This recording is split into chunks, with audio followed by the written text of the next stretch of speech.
Alors, est-ce que, il y a quelqu'un qui peut essayer de me donner la définition de ce qu'on appelle une échelle, enfin, ou du moins le 1/500e, qu'est-ce que ça veut dire? Enfin, pas 500e d'ailleurs, 1/500 000e. Ça veut dire quoi? L'échelle de 1/500 000e. Quelqu'un peut me dire ça? Non? Vous n'êtes pas encore réveillé? Ça veut dire que tout ce qui a une taille de 1, ouais, c'est bon. Alors, il manque un zéro, Sam, à ta réponse, mais peut-être pas. En gros, ça veut dire que ben, tout ce qui fait 1 dans la vie réelle sera représenté 500 000 fois plus petit sur la carte. Ou inversement, si vous mesurez quelque chose sur la carte, ben, en fait, dans la réalité, c'est 500 000 fois plus grand. Donc, c'est le rapport d'échelle entre la réalité et ce qui est représenté sur la carte. Ça veut donc dire que là, vous pouvez remplir les trous sur le document. Ça veut dire que ben, lorsque je mesure 1 cm sur la carte, dans la vraie vie, c'est en fait 500 000 cm. Et 500 000 cm, je vous rappelle que si on fait le petit... alors, hop, à noter. Si on fait le petit calcul, je vous rappelle que 1 mètre, c'est égal à 100 cm. Mais on sait aussi que 1 km, c'est égal à 1000 mètres. Donc, 1 km, finalement, c'est égal à, en centimètres, ça fait 1000 fois 100. Donc, je rajoute 2 zéros. Voilà. Voilà. Donc, je sais que 1 km, c'est égal à 100 000 centimètres. Je regarde sur le côté parce que j'ai l'écran sur le côté. Donc, je sais que 1 km, c'est égal à 100 000 centimètres. Donc, si sur ma carte ici, j'ai une carte, alors, je vais écrire plus fin parce que c'est un peu épais. Si j'ai une carte qui me dit que je suis au 1/500 000e, ça veut dire que 1 cm, pardon, ça veut dire que, c'est ça, 1 cm, c'est égal à 500 000 cm dans la vraie vie, puisque la carte, c'est 1 pour 500 000. Donc, ça veut dire que sur la carte, quand je mesure 1 cm, dans la vraie vie, c'est 500 000 cm. Sauf que je sais que 100 000 cm, je sais que c'est 1 km. Donc, si je mets le résultat plutôt en kilomètres pour que ça soit plus facile pour moi, parce que 500 000 cm, on ne sait pas trop ce que ça fait. Donc, on va plutôt le mettre en kilomètres. Et donc, si je veux le mettre en kilomètres, eh bien, 500 000 cm, ça fait 5 kilomètres. Voilà. Vous pouvez avoir, par exemple, un exercice au BIA qui vous dit je suis sur une carte, je veux aller de cet endroit-là à cet endroit-là. Quand je le mesure sur ma carte, ça fait, par exemple, je vais dire n'importe quoi, ça fait 8 cm. Et je sais que je suis sur une carte au 500 millième. Donc 1 sur 500 000. Du coup, quelle est la distance entre A et B? C'est pas compliqué. Moi, je sais que... En fait, ce qu'il faut retenir, parce qu'on va quasiment tout le temps vous parler de cartes au 500 millième. Voilà, ce qu'il faut retenir, en gros, sur une carte au 1/500 millième, 1 cm, c'est 5 km. Donc, forcément, si je mesure 8 cm, eh bien, la vraie distance, dans la vraie vie, eh bien, c'est 8 fois 5 km. Puisque je sais que 1 cm, c'est 5 km. Donc, si j'en mesure 8, eh ben, j'ai mesuré 8 fois 5 km. Voilà. Donc 8 fois 5, ça fait combien 8 fois 5? Et on ne compte pas sur ses doigts, on connaît par cœur les règles de multiplication. Ouais, c'est ça. Donc, sur la carte, j'ai mesuré 40 km. Voilà. Vous pouvez avoir, par exemple, un exercice au BIA qui vous dit je suis sur une carte, je veux aller de cet endroit-là à cet endroit-là. Quand je le mesure sur ma carte, ça fait, par exemple, je vais dire n'importe quoi, ça fait 8 cm.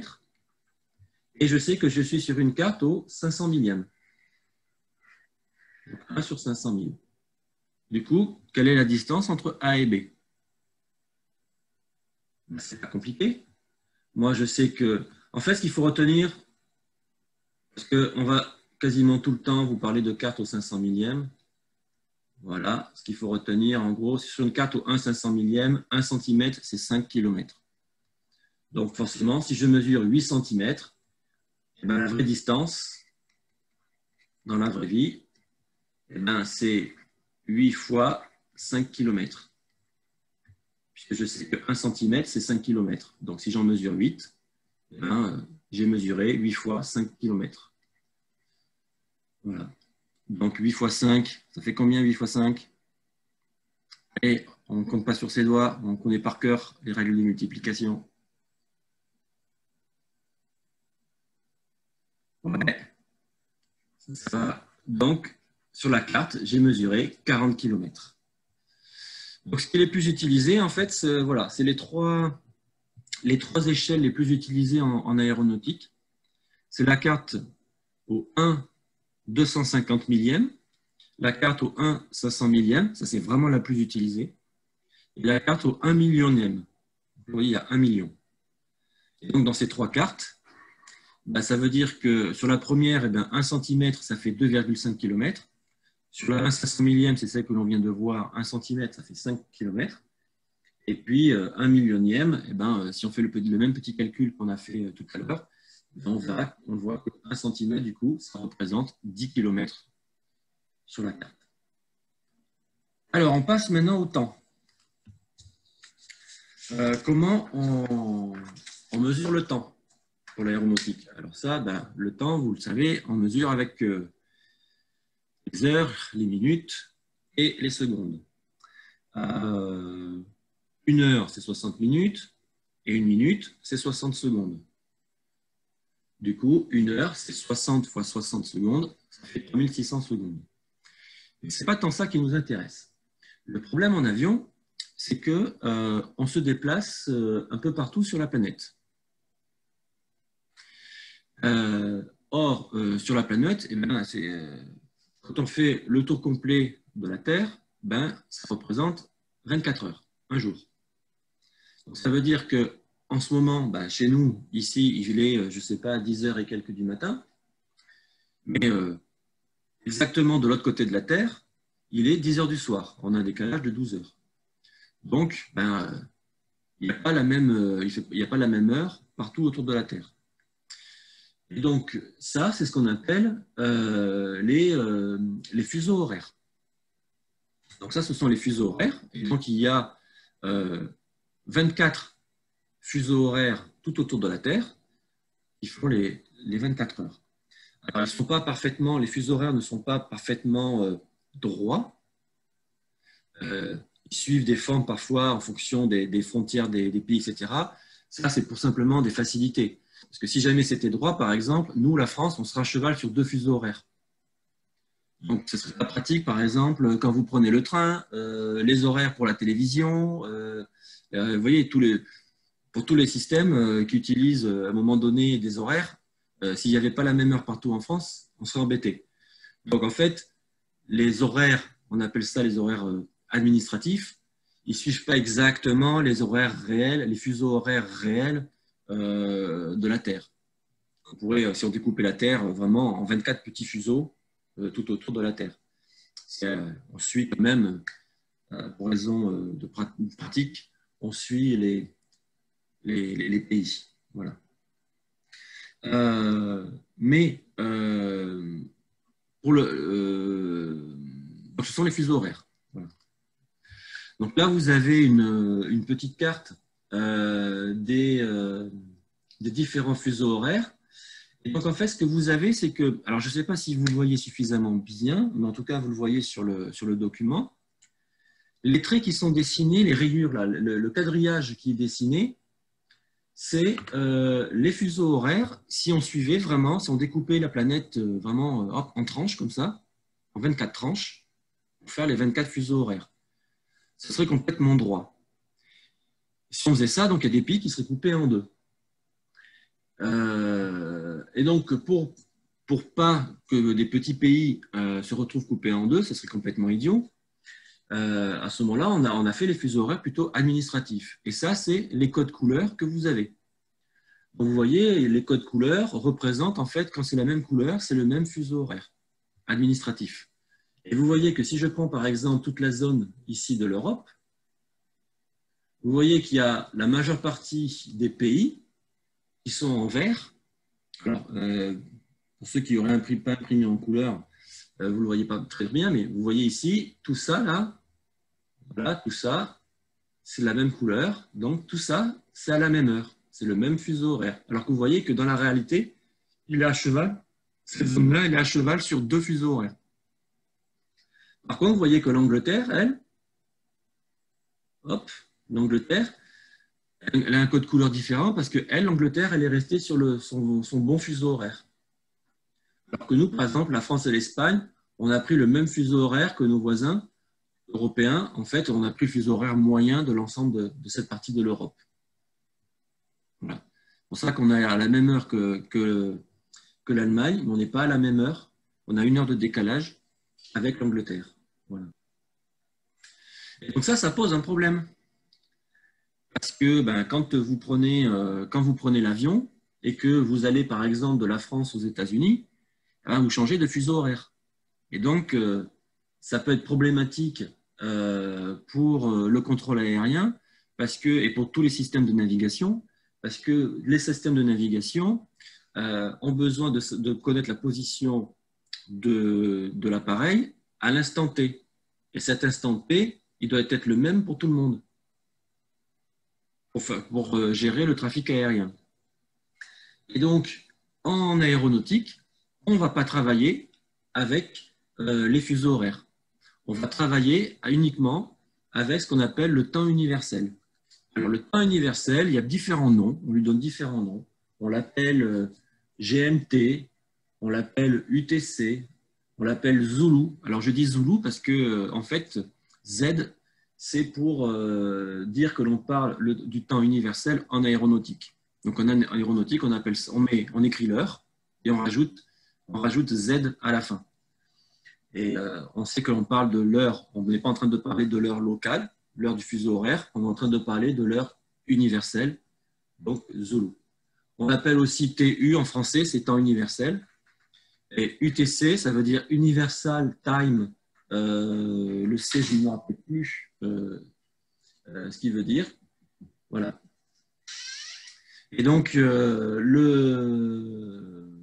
temps universel, c'est ce qui va servir de référence.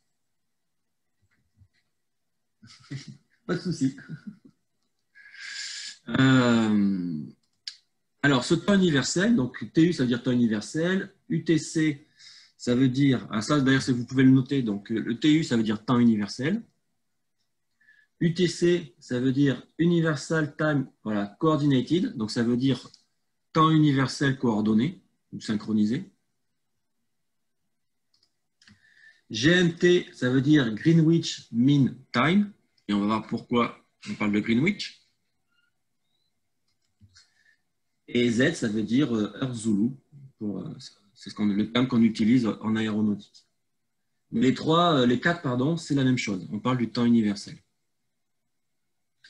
Alors, qu'est-ce qu'on prend comme référence? Pour définir le temps universel, du coup, il faut choisir le fuseau horaire qui va nous servir de référence pour dire, voilà, on va toujours utiliser comme référence pour le temps universel ce fuseau horaire.